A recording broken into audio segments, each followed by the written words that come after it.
You have to be fair. You have to be consistent.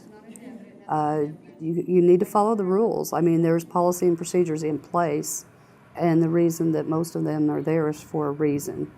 There's a history of it, and to make a safe working environment, I mean, for everyone. You know, our mission is to protect the employee, the offender, and the public. And if you don't follow the rules, then that's where we get sideways and things happen.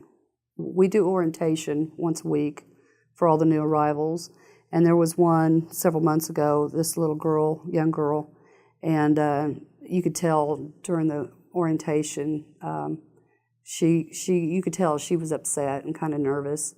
And after I got done talking to the group, and we let the group go, because me and my deputies usually do the orientation towards the end to see if there's any overall questions. And I pulled her aside and I asked her, I said, are you okay? And she said, no, I'm just so scared.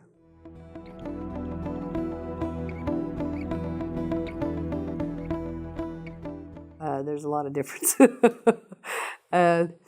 Men are more apt, if you tell them no, they accept it and go on. You know, it's just a simple request. Can I do such and such, or can I have such and such? You tell them no, you know, and most of them accept that and go on. The females, they don't like to be told no. They want to argue with you. They want to explain. They get emotional. And the good thing is, with me being female, and I'm at a female institution right now, I can say some things to the women inmates that they may have taken more offense if a male said it to them. They actually have more physical scuffles versus men. When men have a fight, there's usually a weapon involved, or somebody's going to get really hurt. Thankfully, that's not the case in women's prisons. They do a lot of female medical screening and prevention. You know, of course, the mammograms and the female exams and all that. I mean, it's a lot different. I ain't gonna lie. I mean, the first year, and even now, it's only been a year and a half, sometimes I'm shocked about some of the things I see and hear, and I'm like, yeah, you wouldn't ever see that in men's prison, so it's interesting. Women are very manipulative. Well, inmates in general are somewhat, but they get mad at their girlfriend or whatever, and then they file reports that are not true. That is the worst thing at a female's prison than a men's, because they're constantly making up things. The first couple months I got here, they'd come up to me crying over something, and I'd be going, why are you crying? And it would be over something simple, and I'm telling them, stop your crying. I'm not going to feel sorry for you because you're crying. And then they'd dry their tears immediately, and, well, I'm just mad because I'm getting moved, or I got mad because I'm losing my job.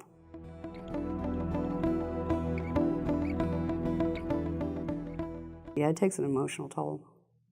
I haven't slept very good in years.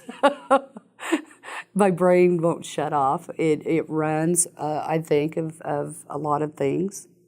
What do I need to do the next day? I get up, I'll write lists sometimes when I don't sleep, and I come in and my chief or somebody will say, Warden, you didn't sleep again last night, did you?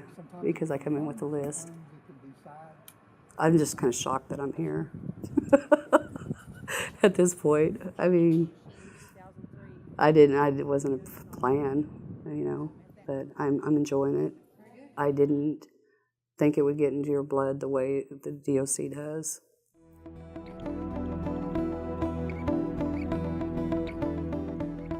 They broke the law, and I understand that. They just have to fess up to what they've done, and if they did wrong, they need to do their time, stay out of trouble, and get back to their families. And I tell them that, a lot. All of us do. I mean, all my staff tell them, you got to stay out of trouble. If you can't stay out of trouble in prison, how are you going to stay out of trouble when you get on the streets? Surprising to me is the women's prisons here has a lot more programs than the men's do. Community-wise, women get actually more support than men. It's amazing. I mean, at the men's prisons, you wouldn't get phone calls all the time trying to donate things. At the women's, they do.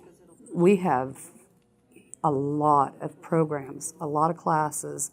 I've got several offenders that are in college. I've got the educational program, the faith and character program, the religious programs. It's just, we've made we've actually, because my philosophy is if you keep an inmate busy, it keeps them out of trouble.